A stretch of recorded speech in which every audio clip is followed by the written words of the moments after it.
మన ఇంట్లో చాలా ఫుడ్ వెరైటీస్ ఉన్నప్పుడు ఒక్కోసారి మన మనసుకి నాకు ఇవన్నీ వద్దు, నాకు ఇంకేదో తినాలనిపిస్తుంది, నాకు వేడిగా తినాలనిపిస్తుంది, నాకు ఇది వద్దు అనే ఫీలింగ్ వస్తుంది కదా. ఆ టైంలో అయితే నేను ప్రిఫర్ చేసేది హాట్ అండ్ స్పైసీ ఉప్మా. ఈ ఉప్మానైతే మన వాళ్ళు డిఫరెంట్ వెరైటీస్ చేయడంలో చాలా ఎక్స్పర్ట్ కదా. ఎవరి టేస్ట్కి తగ్గట్లు వాళ్ళు చేసుకుంటారు. అదేవిధంగా నా టేస్ట్కి తగ్గట్లు నేను చేసుకుంటాను. ఆబ్వియస్లీ నా స్టొమక్ హ్యాపీగా ఫీల్ అవుతుంది. హ్యాపీ స్టొమక్ హ్యాపీ మీ అవుతుంది. ఈ ఉప్మాకి ఏంటంటే, ఈ ఉప్మాని మన తెలుగు ఫిల్మ్ ఇండస్ట్రీలో కూడా చాలామంది, చాలా పెద్ద పెద్ద హీరోలు కూడా ఉప్మా గురించి ఒక చిన్న స్టోరీ లాగా, ఉప్మా గురించి జోక్లా, అంటే ఉప్మాక ఒక ఎమోషన్ అని ఉంది అనే ఫీలింగ్ తెప్పించారనమాట. చిరంజీవి గారు కానీ, నాగార్జున గారు అయితే ఉప్మా నేర్చుకొని తినడం కోసం ఆఫీస్ మానేసి మరీ నేర్చుకొని తింటారు కదా. పోకిరి సినిమాలో అయితే మహేష్ బాబు అయితే ఉప్మాలు బాక్సులు తీసుకెళ్ళిపోతే ఏనాడన్నా పెట్టావా అని ఫీల్ అయిపోయి మరీ తింటాడు. మరి అంత ఎమోషన్ ఉన్న ఉప్మా గురించి ఒక తెలిసిన చిన్న స్టోరీ ఏంటంటే, వరల్డ్ వార్ 2 టైంలో బ్రిటిషర్స్ మన సౌత్ ఇండియా నుంచి రైస్ని వాళ్ళ సోల్జర్స్ కోసం మన దగ్గర ఉండేదాన్ని తీసుకెళ్ళిపోయేవాళ్ళు. అప్పుడు మనకి షార్టేజ్ వచ్చింది. మన షార్టేజ్ని వాళ్ళు క్లియర్ చేయడం కోసం బర్మా నుంచి రైస్ని ఇంపోర్ట్ చేయడం స్టార్ట్ చేశారు. బట్ అక్కడ ఏం జరిగింది, జాపనీస్ వాళ్ళు బర్మాని ఇన్వేట్ చేయడం వల్ల పెద్ద మోయే మోయే మోయే మోయే అయిపోయింది.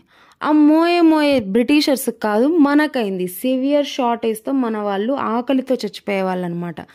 మద్రాస్లో ఉన్న పెద్ద రెస్టారెంట్స్ కూడా మేము బిజినెస్ చేయలేకపోతున్నాము, రైస్ షార్టేజ్ ఉందని వాళ్ళు చేతులు ఎత్తేయడం వల్ల మళ్ళీ ఈ బ్రిటిషర్స్ ఇది మాకేదో మోయేలా అయిందని చెప్పి అప్పుడు వాళ్ళు సివియర్గా ఆలోచించి రైస్కి ఈక్వల్గా ఏముంది అని చెప్పి వాళ్ళు ఆలోచిస్తే వాళ్ళకి వీట్ దొరుకుతుంది.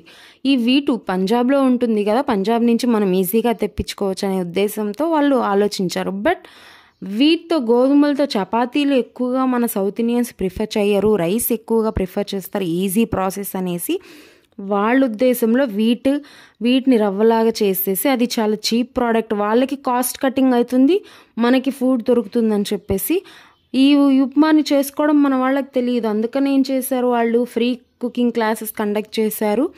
దాంతోపాటు ఈ రైస్ కన్నా కూడా దీంట్లో న్యూట్రిషియస్ వాల్యూ ఎక్కువ ఉన్నాయని చెప్పి వాళ్ళు అప్పుడు ప్రచారం చేశారు. ఈ రెస్టారెంట్ ఓనర్స్కి ఏంటి, మీరు దీంతో డిఫరెంట్ వంటకాలు స్టార్ట్ చేయండి అని చెప్పేసి వాళ్ళకి ఐడియా ఇస్తే వాళ్ళు ఎంటీఆర్ రెస్టారెంట్ అనే వాళ్ళు వచ్చేసి ఇడ్లీ రవ్వ ఉప్మా అప్పుడు కనుక్కున్నారనమాట. అప్పటి నుంచి మన ఇండియాలో ఉప్మా అన్ని స్టేట్స్ దాటుతూ, అన్ని ఊర్లు దాటుతూ, ప్రతి ఇంట్లో దాటుతూ ప్రతి ఒక్కరి మనసుని తాకిందనమాట. మీలో ఎంతమందికి ఈ స్టోరీ తెలుసో కామెంట్ చేయండి. ఈ స్టోరీ కనుక మీకు నచ్చినట్లయితే ఒక లైక్ చేయండి, షేర్ చేయండి. ఫస్ట్ టైం ఎవరన్నా మన ఛానల్ని చూస్తున్న వాళ్ళైతే సబ్స్క్రైబ్ చేయండి. Tata, bye bye.